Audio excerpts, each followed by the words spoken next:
Les consultations nationales, l'ordonnance présidentielle a été signée il y a quelques jours, donnant les grandes lignes, le go, même le ton par rapport à ces consultations nationales. Bonsoir et bienvenue sur ce plateau, Jean-Pierre Liaou. Bonsoir, monsieur Kiel. Qui s'est fait rare depuis un an, pourquoi?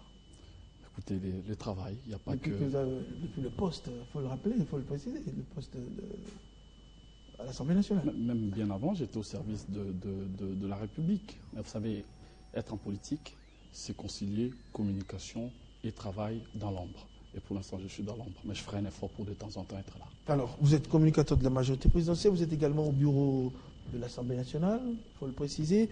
Alors, depuis que les consultations nationales ont été lancées, je sais que vous recevez beaucoup de courriers, consultations nationales, parfois se pose aujourd'hui, il y a quand même une ambiguïté, peut-être que l'ordonnance n'a pas été bien comprise. Aujourd'hui, les consultations nationales qui participent, le rôle des organes, par exemple, prenant le présidium.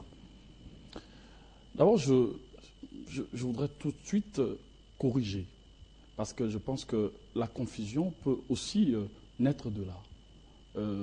L'usage du concept. Il s'agit des concertations nationales, non de consultations. Je crois qu'on doit maintenant respecter les mots. Voilà, les mots. Ce sont les concertations nationales qui ont été effectivement convoquées initiées et convoquées par son Excellence, Monsieur le Président de la République. Même si l'opposition essaye de dire que depuis 2011, c'est l'opposition qui demandait à ses causes se retrouve autour d'une table. Ça, c'est ce qui se dit aussi. Écoutez, moi je n'ai pas vu une telle initiative. Il y a eu ce qui, après les élections, appelait à un dialogue ayant pour but de remettre en question la légitimité des institutions qui étaient à l'époque nouvellement installées.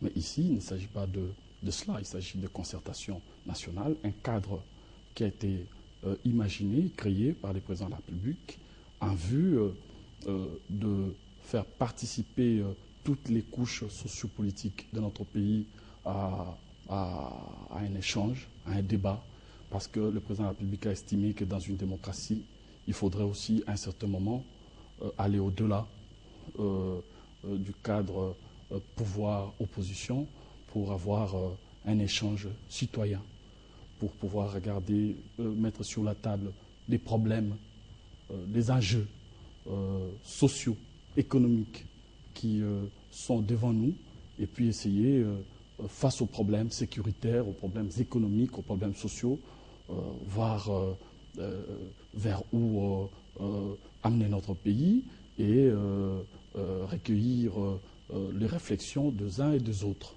Et avec comme finalité, créer une véritable cohésion nationale, parce que vous savez, il y a une expression qui dit que une civilisation ne peut être conquise de l'extérieur que lorsqu'elle est détruite de l'intérieur. Donc il faudrait consolider notre cohésion nationale en vue de faire face à l'adversité et puis à la concurrence internationale. Je reviens sur ma question. Aujourd'hui, on parle des organes qui doivent composer, qui doivent participer justement à ces consultations. Si on a remis peut-être le présidium au président de l'Assemblée nationale, au président du Sénat, même si certains ont dit non, l'équilibre institutionnel n'est peut-être pas respecté, pourquoi on a encore remis ça aux politiques qui sont qui sont en fonction, on ne retrouve pas peut-être les politiques ou les politiques qui ne sont pas en fonction, ça commence déjà à poser problème. Non, mais pas du tout. C'est vrai que quand on parle des organes, il faut dire qu'il y a les concertations comportent 3 organes. Il y a d'abord la plénière. La plénière qui est l'ensemble de toutes les composantes qui vont participer aux concertations. Il y a là les institutions nationales, le président de la République, ou du moins la présidence, il y a les parlements avec les 2 chambres législatives, il y a le gouvernement, il y a les cours et tribunaux, il y a les institutions d'appui à la démocratie. Ensuite, vous avez des institutions provinciales, assemblées provinciales, gouvernements provinciaux. Vous avez la société civile dans toute sa diversité. Vous avez les autorités coutumières. Vous avez les experts, les confessions religieuses. Donc, vous voyez, c'est l'ensemble de toutes les forces politiques et sociales de notre pays. Ensuite, vous avez le deuxième organe qui est le Présidium, qui a été confié entre les mains de ceux qui dirigent la représentation nationale, Sénat, qui dirigent le Assemblée Parlement, nationale. représentation nationale, représentation provinciale. En fait, ceux qui dirigent les institutions qui représentent la nation.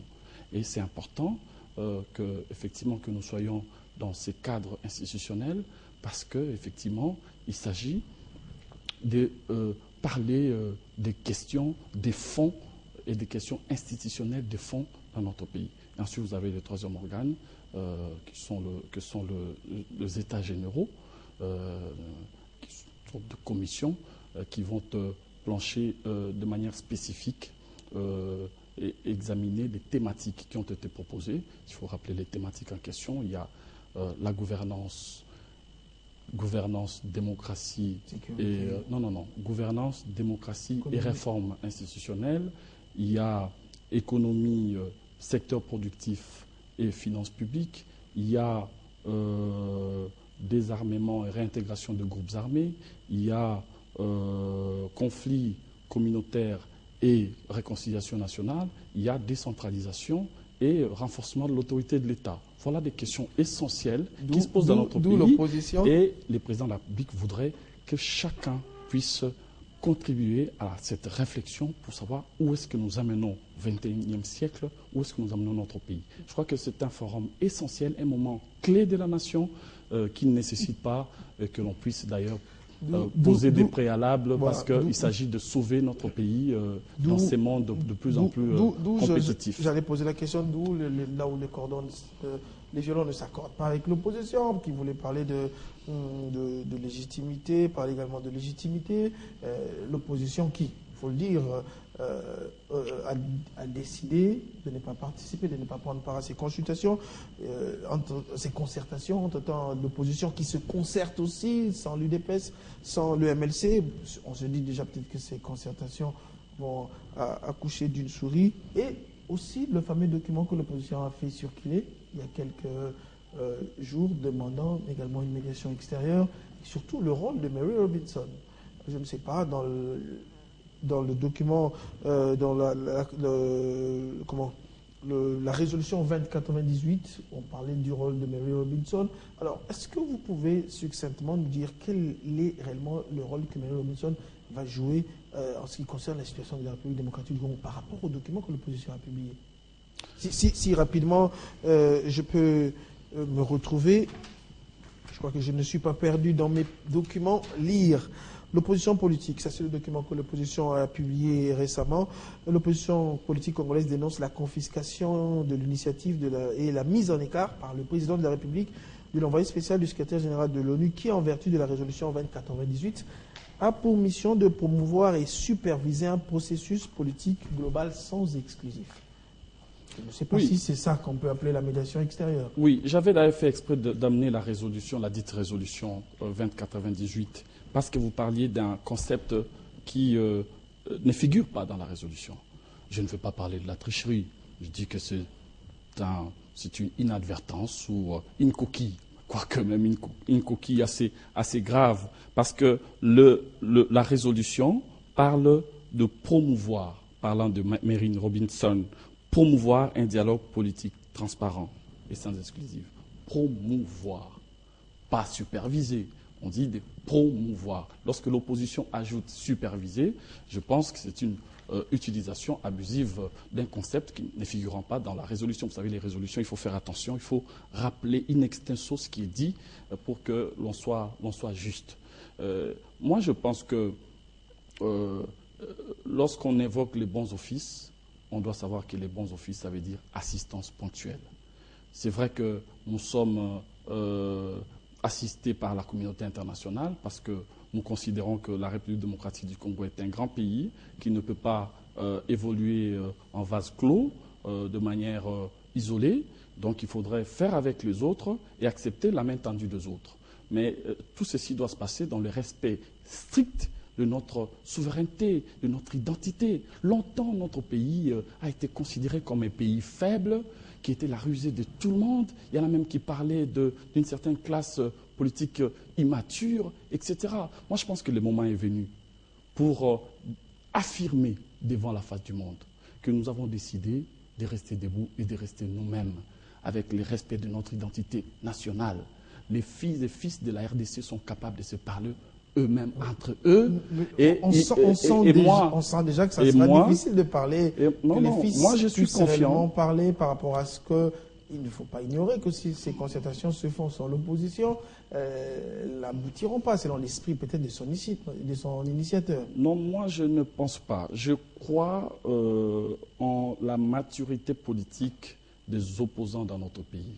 C'est vrai que l'opposition aujourd'hui est une opposition qui a multiples facettes, une opposition profondément divisée, mais vous retrouvez quand même en son sein des femmes et des hommes valables, républicains, capables de savoir faire la différence entre leurs intérêts partisans et l'intérêt général de la nation. Ici, il ne s'agit pas, M. Nkieri, de faire valoir des intérêts partisans. Il s'agit de sauver la nation. Lorsque la nation est en danger, lorsqu'il y a péril, lorsque la maison brûle, on ne pose pas des préalables.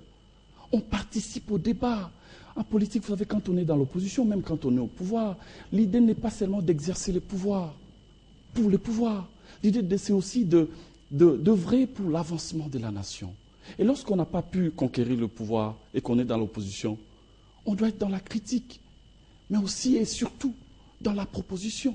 Et si l'occasion est offerte pour pouvoir être utile à la nation, proposer, je vous ai parlé des thématiques, des enjeux économiques, des enjeux sociaux, environnementaux, sécuritaires. Ça devait se faire dans le comité préparatoire. Notre pays est occupé, donc il faut réfléchir ensemble. C'est une opportunité historique qui nous est offerte. Le comité préparatoire, tout ça, c'est déjà discuté dans le comité préparatoire que l'opposition réclame aussi. Je pense que c'est une des approches qui était sur la table.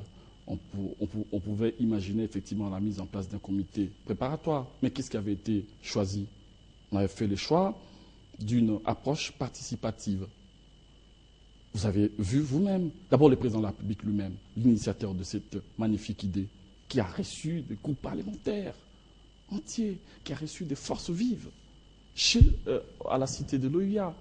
Et vous avez le président de l'Assemblée nationale, durant plus de 2 mois, qui n'a pas arrêté nuit et jour de recevoir les forces politiques de notre pays, toutes tendances confondues, opposition, majorité, la société civile, pour effectivement essayer de réfléchir ensemble sur comment, sous quel format, où, et avoir récolté les éléments pouvant effectivement amener à faire un rapport qui a été adressé au chef de l'État avant de pouvoir prendre cette ordonnance. Voilà cette approche. Ça veut dire que tout le monde, d'une manière ou d'une autre, a participé à la préparation de ces concertations nationales. Donc aujourd'hui, laissons la place aux idées.